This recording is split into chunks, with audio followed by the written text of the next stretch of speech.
Good afternoon, everybody. What's going on? Your man, Eric Wilson, on a Sunday afternoon, jam-packed Sunday afternoon here.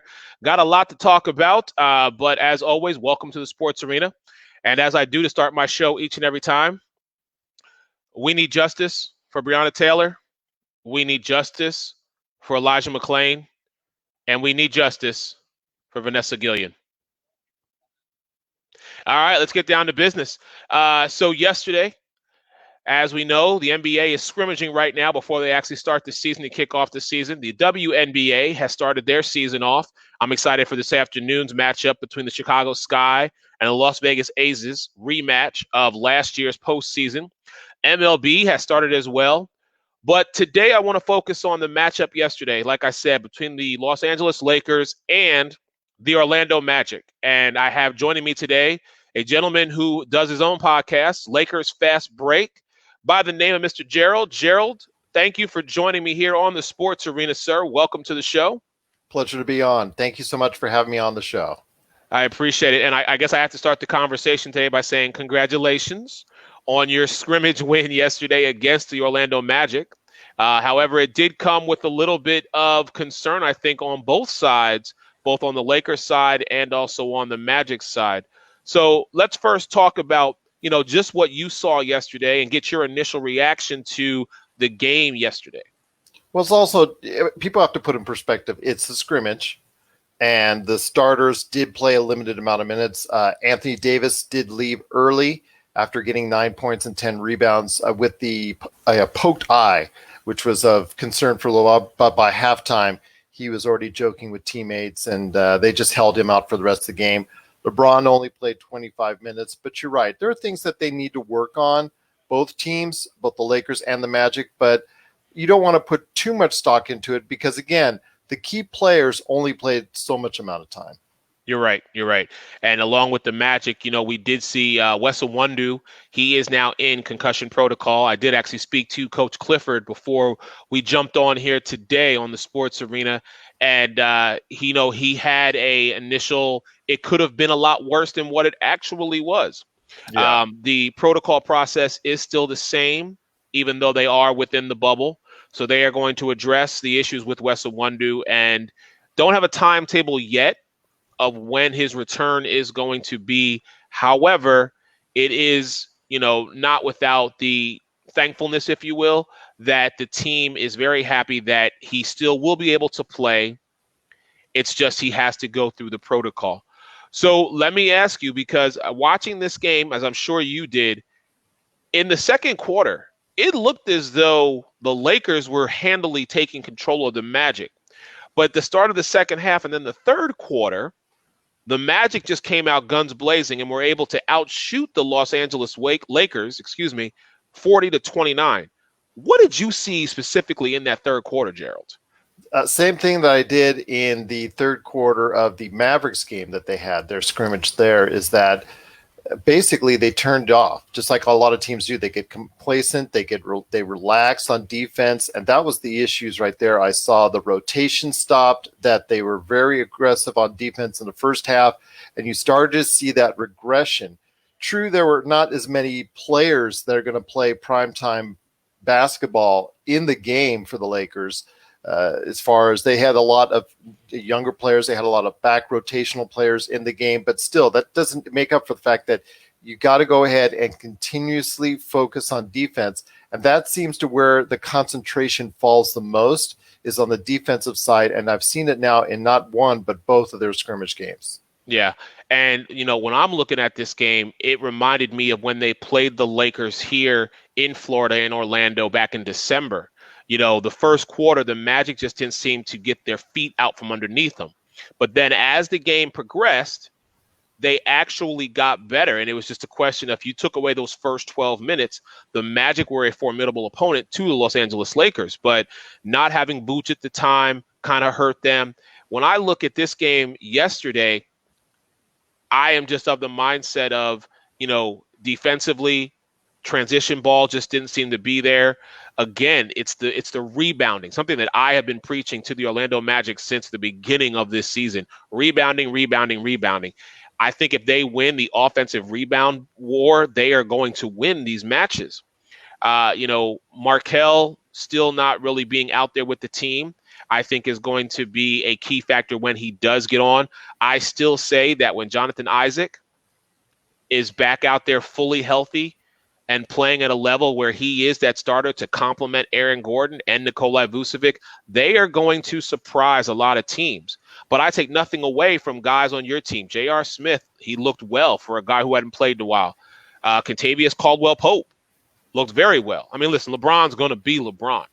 To you, Gerald, were there any players that stuck out in your mind that you feel like are going to be a bigger factor moving forward? Well, the one that jumps off the page first off is Kyle Kuzma. But with Kyle, you got to realize that's an abnormality as far as the numbers that he had, 25 points and 7 rebounds. He can give you that, or at least he did in his first season, but he has regressed as a player. But he can become an X factor when it concerns what they can do going forward. He doesn't have to get you 25 points because obviously AD is going to cover a lot of that. But he just has to be a little bit more consistent. And that's the thing. Right now, we still don't see that he can have that consistency going forward. But the other player, yes, KCP also needs consistency. He did great on this scrimmage, but didn't score in the first game. So, again, it's a matter of consistency from these role players. But the one player that stood out to me the most, if he can get a little bit better shape and also work on his defensive rotations, is Dion Waiters. That one, right there, he just truly just impressed me as far as what he can do to create offensive, his offense by himself. Just things, if there's a set play and it breaks down, he can be the player that you can kick the ball out and actually create a shot, a decent shot for the team with, and bail them out. And you saw that time and time again in the game against the Magic. Yeah, very true. Stay tuned for just a moment here because, as you know, got to pay a little bit of bills here. We'll be right back with my man Gerald from Lakers Fast Break and man Eric Wilson Sports Arena back in about 10, 15 seconds.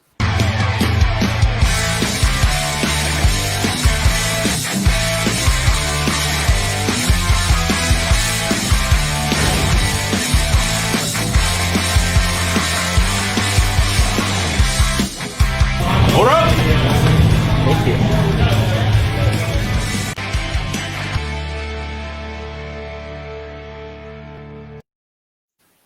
And your man Eric Wilson here back on the Sports Arena with my special guest, Gerald, Lakers Fast Break Podcast. Man, promote your show for me real quick so all my listeners and followers can know where to find you. Absolutely. Just type in Lakers Fast Break if you're a follower of the NBA, the Lakers, and everything, including the NBA draft as well. I bring on hundreds of guests, seemingly, anyways, this past few weeks. But I've brought on so many guests from around that just love the game of basketball. If you get a chance, check it out, Lakers Fast Break, wherever you get your podcasts, or you can hit me up on Twitter at Lakers Fast Break. Awesome. Back here live on the Sports Arena, your man Eric Wilson. So I want to talk about something that did happen during our game yesterday, and that was the fact that Tom Thibodeau has re-signed to be the head coach of the New York Knicks. What are your thoughts on this? Well, I guess you could say great defensive coach, has to go ahead and learn some things from his time in Minnesota in regards to extending the players' minutes. But I also could have seen it as a point where they could have gotten some new blood in there.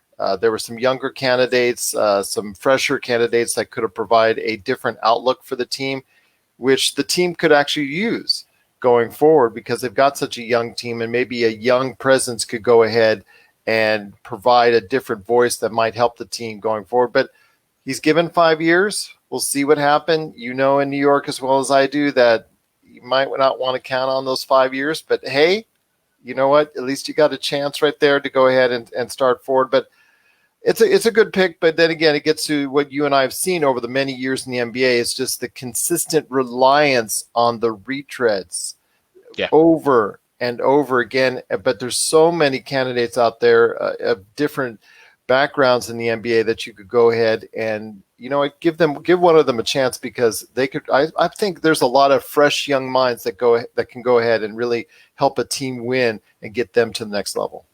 So let me ask you a question along those lines, because when I saw that Thibodeau got the 5-year contract, my initial knee-jerk reaction, if you will, was, okay, They're really trying to build something there, and bringing him back might show the consistency and might show that they truly do have a plan in place, if you will.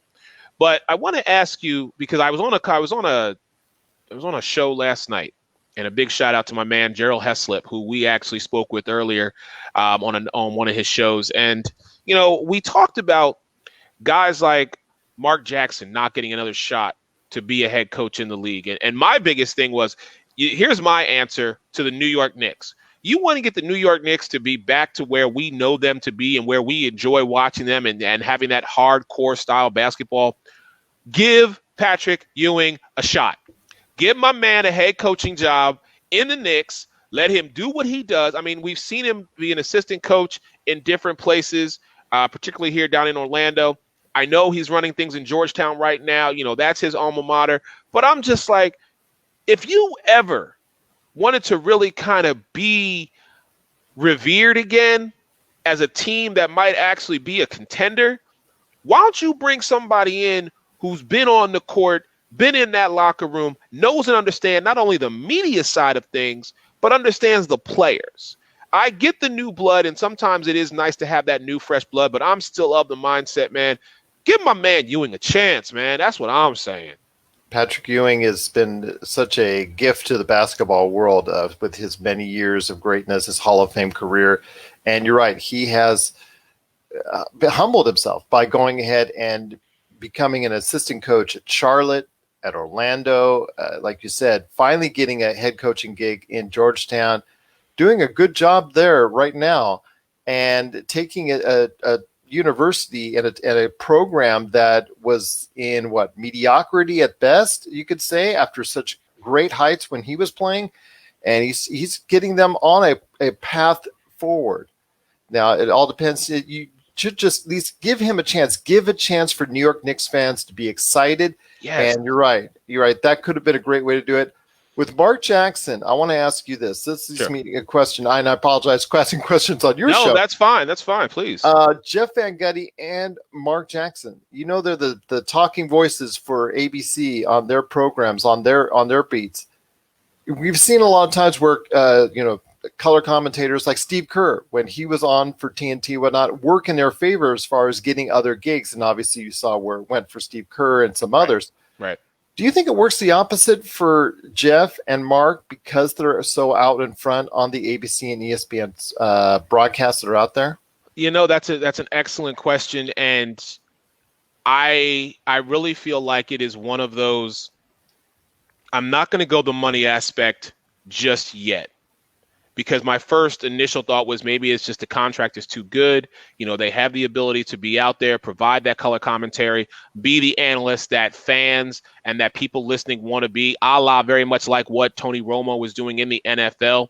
They provide that perspective to kind of give you they're dialing up the matchup and the style of play as it is happening.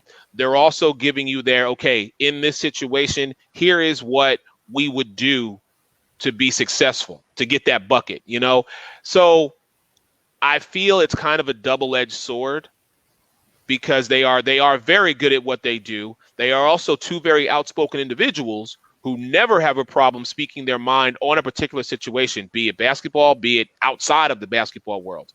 So I just feel like Mark Jackson, Jeff Van Gundy, Stan Van Gundy, I feel like those gentlemen, those were the coaches that you wanted to play for. They were player coaches.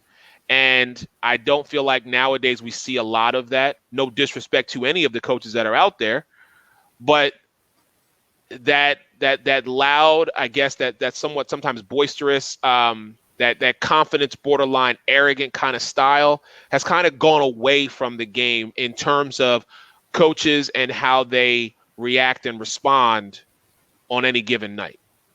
It's amazing that they still haven't picked up a job. We know that Jeff Van Gundy does a job with the Team USA. Yes. He coaches for the not the Team USA team that everybody knows, but the team for younger players and also players within the G League and whatnot as they travel around the world.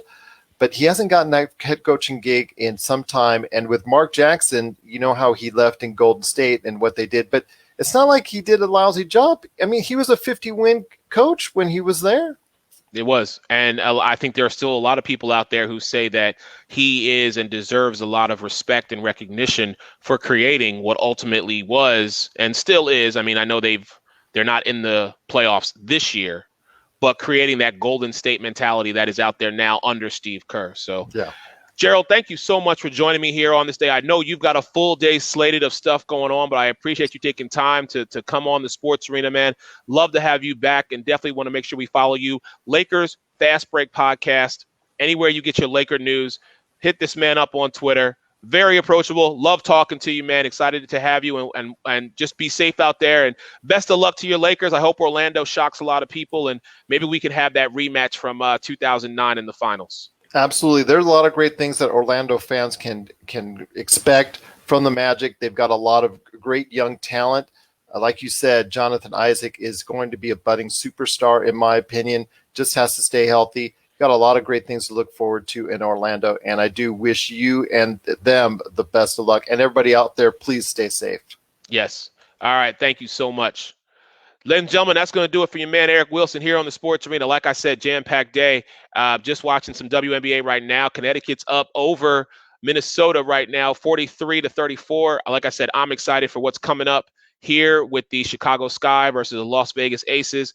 I'll be doing interviews with the coach, both pre and post game. So stay tuned to my social media for that.